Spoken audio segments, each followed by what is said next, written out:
എല്ലാവർക്കും നമസ്കാരം. നമ്മളിത് ഒരു സ്ത്രീപക്ഷ സിനിമ എന്നുള്ള രീതിയിലാണ് ഇത് ചെയ്തിട്ടുള്ളത്. സെൻസർ ചെയ്യപ്പെട്ടിട്ടുള്ള സിനിമയാണ്. സെൻസർ ബോർഡ് US സർട്ടിഫിക്കറ്റ് എന്നുള്ള സിനിമയാണ്. ഇത്തരം വിഷയങ്ങൾ ഇന്ത്യയിലെ എല്ലാ ഭാഷകളിലും നിറയെ വന്നുകൊണ്ടിരിക്കുന്നതാണ്. സ്ത്രീകൾക്ക് ഉണ്ടാകുന്ന പുരുഷ സമൂഹത്തിൽ നേരിടുന്ന പ്രശ്നങ്ങളൊക്കെ ആയിട്ട് ബന്ധപ്പെട്ടിട്ട് ഒരുപാട് സിനിമകൾ ഇതിനു മുമ്പ് ഇറങ്ങിയിട്ടുണ്ട്. വളരെ വർഷങ്ങൾക്ക് മുമ്പൊക്കെ ഇറങ്ങിയിട്ടുണ്ട്. പക്ഷെ പുതിയ കാലത്ത് ഇത് എങ്ങനെയാണ് സ്ത്രീകൾ ഇതിനെ നേരിടുക, പ്രതിരോധിക്കുക എന്നുള്ളതാണ് നമ്മൾ ഈ സിനിമയിലൂടെ പറയാൻ ശ്രമിക്കുന്നത്. ഓരോ കാലഘട്ടത്തിൽ ഓരോ രീതിയിലായിരിക്കും അവർ പ്രതികരിക്കുക. ഇപ്പോൾ നമുക്കൊരു ലീഗൽ നോട്ടീസ് വന്നിരിക്കണം. അതെന്ന് വെച്ചാൽ പുരുഷ സമൂഹത്തെ അപമാനിക്കുന്ന ഒരു സിനിമയാണ് ഈ സിനിമ, നിരോധിക്കണം, ഈ സിനിമ പ്രദർശിപ്പിക്കാൻ പാടില്ല എന്ന് പറഞ്ഞുകൊണ്ട് സെൻസർ ബോർഡിനും ഞങ്ങൾക്കെതിരെ ഒരു പരാതി വന്നിരിക്കുന്നത്, വക്കീൽ നോട്ടീസ് വന്നിരിക്കുന്നു. അപ്പോൾ തീർച്ചയായിട്ടും നമുക്കറിയാം, ഒരു കേസ് വന്നു കഴിഞ്ഞെങ്കിൽ അതിനെ ഞങ്ങൾ നിയമപരമായിട്ട് നേരിടും. അതിൻ്റെ അകത്ത് യാതൊരു സംശയമില്ല. കാരണം ഞങ്ങളെ സംബന്ധിച്ചോളം സെൻസർ ചെയ്യപ്പെട്ടൊരു സിനിമ ഇന്ത്യയിൽ എവിടെയും പ്രദർശിപ്പിക്കാനുള്ള സെൻസർ ബോർഡിൻ്റെ അനുമതി ഉള്ളതുകൊണ്ട് തന്നെ ഞങ്ങൾക്ക് മറ്റ് യാതൊരു സാങ്കേതിക തടസ്സങ്ങളുമില്ല ഈ സിനിമ പ്രദർശിപ്പിക്കുക. പിന്നെ തെറ്റായൊരു പ്രചരണം സമൂഹത്തിന്, പുരുഷ സമൂഹത്തിനെതിരെയാണ് എന്ന് ഒരു കാടടച്ച് വെടിവെക്കുന്ന രീതിയിൽ ഒരാൾ വക്കീൽ നോട്ടീസ് അയച്ചിരിക്കുന്നത്. ഒരു പുരുഷ സമൂഹത്തിൻ്റെ മൊത്തം അട്ടിപ്പേറാവകാശം ഇപ്പോൾ ഈ പരാതിക്കാരന് മാത്രമെന്ന് നമുക്കാർക്കും പറയാൻ പറ്റില്ല. അപ്പോൾ സ്വാഭാവികമായിട്ടും അദ്ദേഹത്തിന് ഏതെങ്കിലും രീതിയിൽ വ്യക്തിപരമായിട്ട് അദ്ദേഹത്തിൻ്റെ കഥയാണെന്നോ അതല്ലെങ്കിൽ അദ്ദേഹത്തെ അപമാനിക്കുന്ന രീതിയിലാണെന്ന് പറഞ്ഞിട്ടൊരു ഒരാളൊരു പരാതി കൊടുക്കുകയാണെങ്കിൽ നമുക്ക് ആ രീതിയിൽ അതിനെ നേരിടുക, സംസാരിക്കുകയൊക്കെ ചെയ്യാം. എല്ലാത്തിടത്തോളം സംബന്ധിച്ചോളം ഇതൊരു കള്ള പരാതിയാണ്. അതല്ലെങ്കിൽ ഈ സിനിമയെ ഡീഗ്രേഡ് ചെയ്യാൻ വേണ്ടിയിട്ട് മനഃപൂർവ്വം ഉണ്ടാക്കിയെടുക്കുന്ന ഒരു പരാതിയായിട്ടാണ് തോന്നുന്നത്. നമുക്കെല്ലാവർക്കും അറിയാവുന്നതാണ്. ഇത് കഴിഞ്ഞ കുറേ നാളുകളായിട്ട് സിനിമയിൽ ഏത് സിനിമ വന്നു കഴിഞ്ഞിട്ടുണ്ടെങ്കിലും പല രീതിയിലുള്ള ഡീഗ്രേഡ് ചെയ്യുന്ന രീതിയിൽ നടക്കുന്നുണ്ട്. അത് സിനിമയുടെ ഭാഗമായിട്ട് ഞങ്ങൾ അതിനങ്ങനെ കാണുന്നുള്ളൂ. അതിൻ്റെ സ്പോർട്ടി സ്പിരിറ്റിൽ തന്നെ ഞങ്ങൾ എടുക്കുന്നുള്ളൂ. അതൊരു പ്രശ്നമല്ല. പക്ഷേ ഇത് സിനിമയുടെ പ്രദർശന വിജയത്തെ ബാധിക്കുന്ന രീതിയിലേക്ക് ആകുമ്പോഴാണ് മാത്രമാണ് നമുക്കതിന് എതിരെ പ്രതികരിക്കേണ്ടി വരിക എന്നുള്ളതാണ് ആദ്യം ആമുഖമായിട്ട് എനിക്ക് പറയാനുള്ളത്. അതൊരു വ്യക്തിയായ വക്കീൽ നോട്ടീസിൽ ഉണ്ടാവും. അതിൻ്റെ പേര് അത് വൺ മിസ്റ്റർ ദേവരാജ്. ആളെ കണ്ടിട്ടില്ല. എറണാകുളത്തുള്ള ആളാണ്.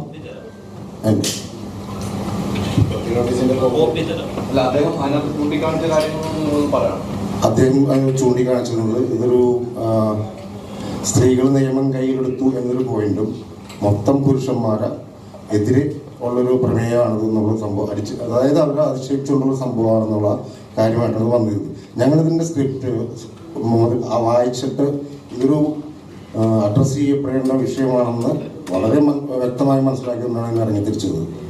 ഇതിനുള്ളൊരു വിഷയം ഏതായാലും നിങ്ങൾ പലരും സിനിമ കണ്ടിട്ടുണ്ടാവും. നിങ്ങൾക്ക് അങ്ങനൊരു ഫീലിംഗ് വന്നിട്ടുണ്ടോ എന്ന് എനിക്കറിയില്ല. ഇതിൽ ഒരു വിവേകൻ എന്ന് പറയുന്ന വ്യക്തികൾ ഇങ്ങനെ ഒരു സമൂഹത്തിലുണ്ട്. കാരണം ഞങ്ങൾക്ക് ഒരുപാട് കോളുകൾ കിട്ടുന്നുണ്ട്, ഒരുപാട് മെസ്സേജ് വരുന്നുണ്ട്. ഇങ്ങനെയുള്ള പ്രശ്നങ്ങൾ ഒരു കുടുംബത്തിൻ്റെ ഉള്ളിൽ അനുഭവിക്കേണ്ടി വരുന്ന സ്ത്രീകളുടെ പ്രശ്നങ്ങൾ അവരിപ്പോൾ തുറന്നു പറയുന്നുണ്ട്. ഒരു നല്ലൊരു ഒരു പോസിറ്റീവ് കാര്യമായിട്ടാണ് ഞങ്ങൾക്ക് തോന്നുന്നത്. ഇത് അഡ്രസ് ചെയ്യപ്പെടേണ്ടതാണ്, ചർച്ച ചെയ്യപ്പെടേണ്ടതാണ്, പരിഹരിക്കപ്പെടേണ്ടതാണ്. നമ്മുടെയൊക്കെ പെൺകുട്ടികൾ, നമ്മുടെയൊക്കെ മക്കൾ ഇനിയുള്ള സമയത്ത് ഇങ്ങനെയുള്ള പ്രശ്നങ്ങളുണ്ടെങ്കിൽ അവരെ പ്രതികരിക്കാൻ പ്രാപ്തരാക്കേണ്ടതാണ്. ആ ഒരു ഉദ്ദേശത്തോടെയാണ് നമ്മളിത് ഈ ഒരു ഉദ്യമത്തിന് ഇറങ്ങിയിട്ടുള്ളത്. അതൊരു വിജയം കണ്ടു എന്നുള്ളതിൻ്റെ ഒരു ലാഞ്ചനയാണ് ഞങ്ങൾക്ക് വരുന്ന ഈ മെസ്സേജുകൾ. ഈ വക്കീൽ നോട്ടീസ് മറുപടി കൊടുക്കുന്ന കാര്യങ്ങളെ കുറിച്ച് എന്താണ് ആലോചന? മറുപടി ഉടൻ തന്നെ കൊടുക്കുന്നതാണ്. അതിന് നമുക്ക് ലഭിച്ചിട്ടേ ഉള്ളൂ. അത് തയ്യാറാക്കിക്കൊണ്ടിരിക്കുന്നത്. നിയമപരമായ വിഷയങ്ങളൊക്കെ നോക്കി നമ്മൾ അതിന് മറുപടി കൊടുക്കും. ഇത്തരം കേസുകൾ ഈ സിനിമയായിട്ട് ബന്ധപ്പെട്ട പ്രമേയം, ഈ സിനിമയുടെ പ്രമേയം നമുക്ക് മനസ്സിലാക്കാം, നമ്മളെല്ലാവരും കണ്ടാണ്.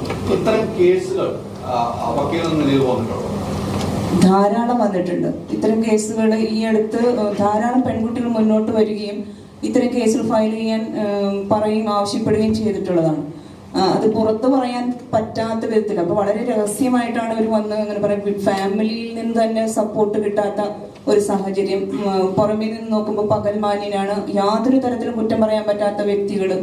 അത്തരം ആൾക്കാർ അല്ലെങ്കിൽ ഒരു പ്രൈവറ്റ് സ്പേസിൽ പെരുമാറുന്ന വൈകൃതങ്ങൾ, പെർവേർഷൻസ്, അത് പറഞ്ഞാൽ ആരും വിശ്വസിക്കാൻ തയ്യാറാവാത്ത സാഹചര്യങ്ങൾ, അങ്ങനെ വരുമ്പോൾ നിയമത്തിന് ഒരു പരിരക്ഷ ലഭിക്കുകയില്ല. കാരണം അതൊരു ഒഫൻസ് അല്ല. ഒരു പരാതി കൊടുത്താൽ അത് അതിനൊരു കൃത്യമായ റെമഡി കിട്ടില്ല. പോലീസുകാരായാലും പറയാം ഇതിലൊക്കെ എങ്ങനെ കേസെടുക്കും എന്ന് മാത്രമേ പറയൂ. ഒരാളെ അടിച്ചാൽ പോലും നമുക്ക് കേസെടുക്കാവുന്ന ഈ ഒരു രാജ്യത്ത് ഇത്തരത്തിലുള്ള അക്രമ പ്രവർത്തികൾ നിയമവിധേയമാണെന്നുള്ളതാണ്.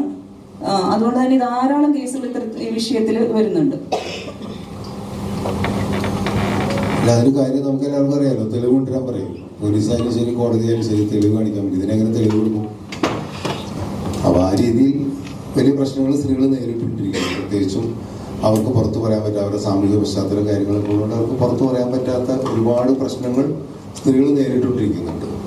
അത് ഒരുപക്ഷെ ഈ സിനിമയിൽ നമ്മുടെ കഥാപാത്രങ്ങളുടെ അതേ മാനസികാവസ്ഥയിലുള്ള ഒരു നല്ല ശതമാനം സ്ത്രീകൾ നമ്മുടെ സമൂഹത്തിലുണ്ട്. അവരൊന്നും പറയുന്നില്ല, അല്ലെങ്കിൽ അവരിത് സപ്രസ് ചെയ്യുന്നുണ്ട് എന്നുള്ളതാണ് നമ്മൾ ഈ സിനിമ ചെയ്യാൻ തന്നെ ഒരു കാരണം. അതാണ് അങ്ങനത്തെ ഒരു സിനിമ ചെയ്യാനുള്ളൊരു കാരണം തന്നെ ഇത്തരം വിഷയങ്ങൾ പുറത്ത് പറയാനായിട്ട് സ്ത്രീകൾ തയ്യാറാകുന്നില്ല. അതിനെ അഡ്രസ്സ് ചെയ്യേണ്ടതുണ്ട് എന്ന് തോന്നിയതുകൊണ്ടാണ് ഈ വിഷയം തന്നെ നമ്മൾ സിനിമയാക്കുന്നത്. കമൽ സാർ 4 വർഷത്തിന് ഇടവേളയ്ക്ക് ശേഷമാണ് ഈ സിനിമ ചെയ്യുന്നത്. ആ സിനിമ വലിയ രീതിയിൽ ആളുകൾ ഏറ്റെടുക്കണമെന്നൊരു പ്രതീക്ഷയും കമൽ സാറിനെ സംബന്ധിച്ചിടത്തോളം. ഈ സിനിമ വന്നതിന് ശേഷം അത്തരമൊരു പ്രവണത കാണുന്നില്ല. തിയേറ്ററിലാണെങ്കിലും അത്തരം പ്രവണത കാണില്ല. സാറിനെ സംബന്ധിച്ചിടത്തോളം മാനസികമായൊരു ബുദ്ധിമുട്ടുണ്ടായി കാണുമെന്നാണ് എനിക്ക് തോന്നുന്നത്. കാരണം ഇത്തരം ഒരു സിനിമ കാത്തിരുന്ന പ്രേക്ഷകർ വരുമ്പോൾ ഇത്തരം ഒരു വക്കീൽ നോട്ടീസ് വരുന്നു, അതിനെതിരെ ചില ആളുകൾ മനഃപൂർവ്വം ഡീഗ്രേഡ് ചെയ്യുന്നതായിട്ട് അങ്ങനെയൊക്കെയാണ് സാറിന് തോന്നുന്നത്?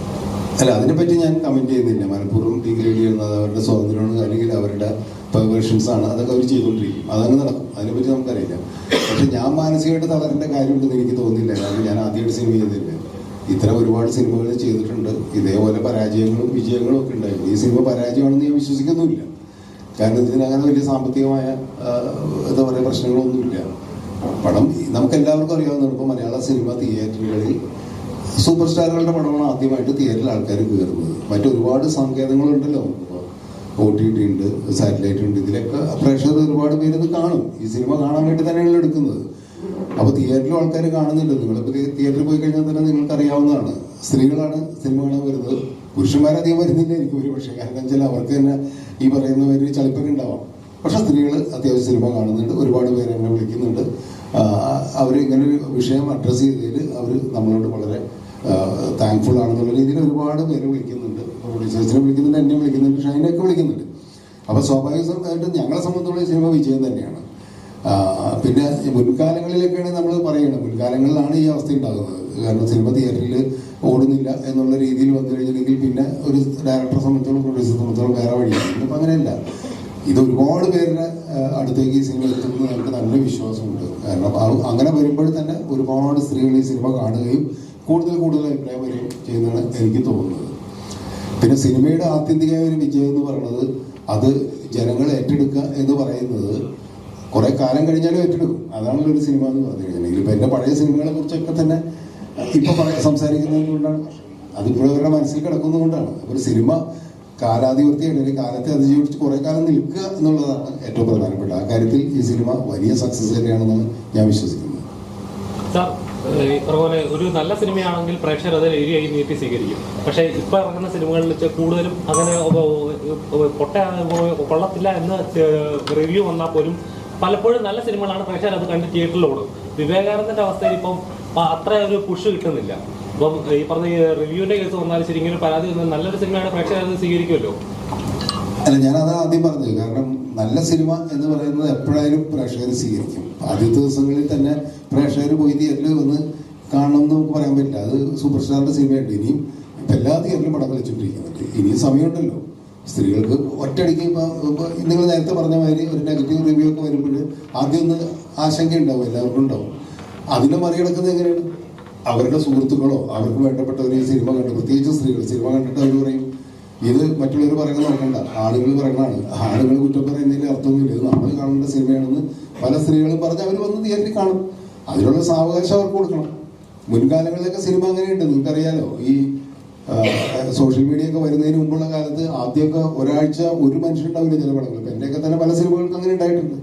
ആളില്ലാതെ ഈ സിനിമ പോയത് ഇറങ്ങിക്കൊടുത്തായിരിക്കും ചിലപ്പോൾ പിന്നെ വലിയ കളക്ഷനിലേക്ക് വലിയ ഹിറ്റായി മാറിയ കുറേ സിനിമകൾ ഞങ്ങളൊക്കെ ചെയ്തിട്ടുണ്ട്. അപ്പോൾ ആദ്യത്തെ ദിവസങ്ങളിൽ ചിലപ്പോൾ ഈ പറയുന്ന ഒരു സോക്കോൾഡ്. പിന്നെ നമ്മൾ ആരെ ടാർഗറ്റ് ചെയ്യുന്നു, ഏത് പ്രേക്ഷകനെ ടാർഗറ്റ് ചെയ്യുന്നു എന്ന് വളരെ പ്രധാനപ്പെട്ടതാണ്. ഇപ്പം നിങ്ങൾ സിനിമ കാണാൻ പോകുമ്പോൾ നിങ്ങൾ വിചാരിക്കുന്നത് എന്നെ ഉദ്ദേശമുള്ള ഒരു സിനിമയല്ല. എനിക്ക് പറ്റുന്ന ഒരു സിനിമയിലാണെന്ന് തോന്നിക്കഴിഞ്ഞാൽ നിങ്ങൾ അതിനെ ചിലപ്പോൾ റിജക്റ്റ് ചെയ്യാം, നിങ്ങൾക്ക് ഇഷ്ടപ്പെട്ടില്ല എന്ന് പറയും. പക്ഷെ ഇത് വേറെ ആൾക്കാർക്ക് ഇഷ്ടപ്പെടും. അപ്പം നമ്മളെ സംബന്ധിച്ചോളം അതാണ് നമ്മൾ നോക്കുന്നത്. ഏറ്റവും കൂടുതൽ ആൾക്കാർക്ക് ഇഷ്ടപ്പെടുന്നത് എന്താണെന്നുള്ളതാണ് നമ്മൾ നോക്കുന്നത്. അപ്പോൾ തീർച്ചയായിട്ടും അത് ഫസ്റ്റ് ഡേ ഓഡിയൻസിനെ അല്ല എന്നുള്ളതാണ് ഈ സിനിമ ഇപ്പോൾ തെളിയിക്കുന്നത്. സ്ത്രീപക്ഷ സംഘടനകളുണ്ടല്ലോ അവിടെ, അവര് പിന്തുണ പ്രഖ്യാപിക്കുമോ? അങ്ങനെ തീർച്ചയായിട്ടും ഒരുപാട് പേര് എന്നെ വിളിക്കുന്നുണ്ട്. കാരണം നമുക്കറിയാവുന്നതാണല്ലോ, അവർക്കൊക്കെ പല രീതിയിൽ ഈ സോഷ്യൽ മീഡിയ അറ്റാക്ക് വരുമെന്ന് പേടിച്ചിട്ടായിരിക്കും അവർ പരസ്യമായിട്ട് പലരും രംഗത്ത് വരാത്തത്. അല്ലാതെ ചില ആൾക്കാരുണ്ട്. ഇപ്പോൾ ഈ ട്രാൻസ് വുമണൊക്കെ ഒരുപാട് പേര് അവരുടെ സംഘടനയൊക്കെ ഞങ്ങളൊക്കെ വിളിച്ചിട്ട് അവർ പരസ്യമായിട്ട് പിന്തുണയൊക്കെ ആയിട്ട് വന്നിട്ടുണ്ട്. കാരണം ഏറ്റവും കൂടുതൽ ഈ സിനിമയിൽ പറയുന്ന വിഷയം എന്ന് പറഞ്ഞാൽ മൈ ബോഡി മൈ പ്രൈഡ് എന്നാണ്. എൻ്റെ ശരീരം എൻ്റെ അവകാശം. അതിൻ്റെ പ്രശ്നങ്ങൾ നേരിടുന്ന സ്ത്രീകളെ പോലെ തന്നെ ഈ ട്രാൻസ് വുമൺ ഒരുപാട് നേരിട്ടുകൊണ്ടിരിക്കുന്നുണ്ട്. അവരുടെ കമ്മ്യൂണിറ്റി വല്ലാതെ അതിന് വിധേയരായിക്കൊണ്ടിരിക്കുന്ന അവസ്ഥയിൽ അവരൊക്കെ ഏറ്റെടുക്കുന്നുണ്ട്. പരസ്യമായിട്ട് ചിലപ്പോൾ അവർ ഈ സിനിമ എൻ്റേതാണെന്ന് പറഞ്ഞിട്ട് വരാനായിട്ട് ഇപ്പോഴത്തെ കാലത്ത് മടിക്കുന്നുണ്ട് എന്നുള്ളതിൻ്റെ കാര്യം നിങ്ങൾക്കറിയാമല്ലോ. പക്ഷെ അതുകൊണ്ട് പിന്തുണയില്ല എന്ന് നമുക്ക് പറയാൻ പറ്റില്ല. അതുപോലെ തന്നെ ഇതിപ്പം ഒരു പുരുഷനെ കേന്ദ്രീകരിച്ച്, പുരുഷന്റെ വൈകൃതങ്ങളെ കേന്ദ്രീകരിച്ചൊരു സിനിമയാണ്. അത് നേരെ ഓപ്പോസിറ്റ് ചിന്തിച്ചു കഴിഞ്ഞാൽ ഇപ്പം ഒരു സ്ത്രീയുടെ വൈകൃതങ്ങൾ, അങ്ങനെയുള്ള സ്ത്രീകളുണ്ട്. അപ്പൊ അവരെ ബേസ് ചെയ്തൊരു സിനിമയാണ് സാർ എടുത്തതെങ്കിൽ, അതുപോലെ തന്നെ അതിനെതിരായിട്ട് സ്ത്രീകൾ രംഗത്തിറങ്ങുകയാണെങ്കിൽ സാറിന് ഒരു ദിവസമെങ്കിലും ഈ സിനിമ ഓടിക്കാൻ പറ്റും എന്ന് തോന്നുന്നു? അങ്ങനത്തെ ഒരു സിനിമ ഞാൻ എടുക്കില്ല. ആദ്യം അത് പറയാം. കാരണം സ്ത്രീകൾക്കെതിരായിട്ടൊരു സിനിമ ഞാൻ എടുക്കില്ല. കാരണം അത് എൻ്റെ പോളിസിയാണ്, എൻ്റെ ഒരു നിലപാടാണ്. കാരണം ഇത്രയും കാലം സിനിമ ചെയ്തിട്ട് ഒരു സ്ത്രീകളെ മോശമാക്കുന്ന രീതിയിലോ അല്ലെങ്കിൽ സ്ത്രീകൾക്കെതിരായിട്ടൊരു സിനിമ ഞാൻ ഇതുവരെ ചെയ്തിട്ടില്ല, ചെയ്യുകയില്ല. ഏത് പുരുഷൻ ഇനി ഞങ്ങളുടെ എനിക്ക് എതിർപ്പായിട്ട് വന്നു കഴിഞ്ഞാൽ ഞാൻ ചെയ്യില്ല. അതെൻ്റെ നിലപാടാണ്.